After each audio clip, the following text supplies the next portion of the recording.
So the topic of today's short discussion is on the inevitability of pain. So, we live in this biological organism. We are attracted to pleasure. We have this natural aversion to pain. And the consequence of that is sometimes we can find ourselves at a crossroads in our life where we're sort of peering down the different paths to determine, okay, which one is likely going to get me the most pleasure for the least amount of pain, what I call hedonic calculus.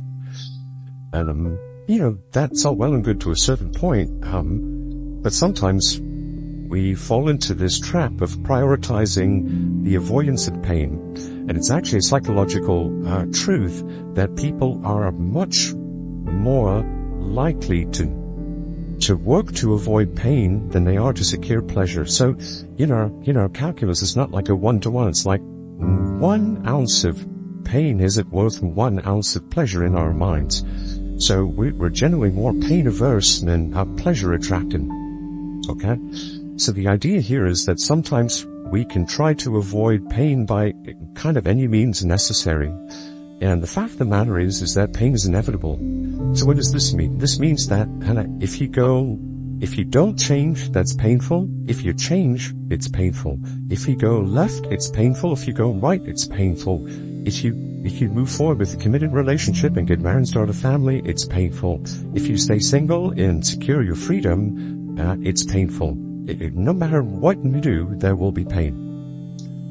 So what I often counsel my clients is to really deeply accept and embrace the inevitability of pain, and rather than let the avoidance of pain be the guiding factor in our decisions at the crossroads of life, rather to say to ourselves, in essence, okay, no matter what, I'm going to feel in pain. There's going to be pain associated with whatever choice I make.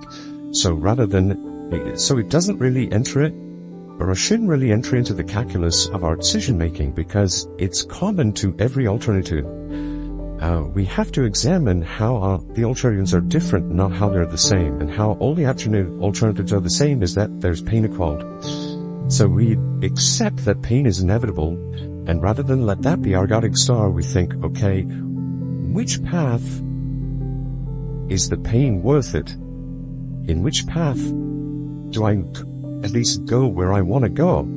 At which point is the cost of my suffering in some way recompensed by the benefit or the growth that I receive as a result of that decision?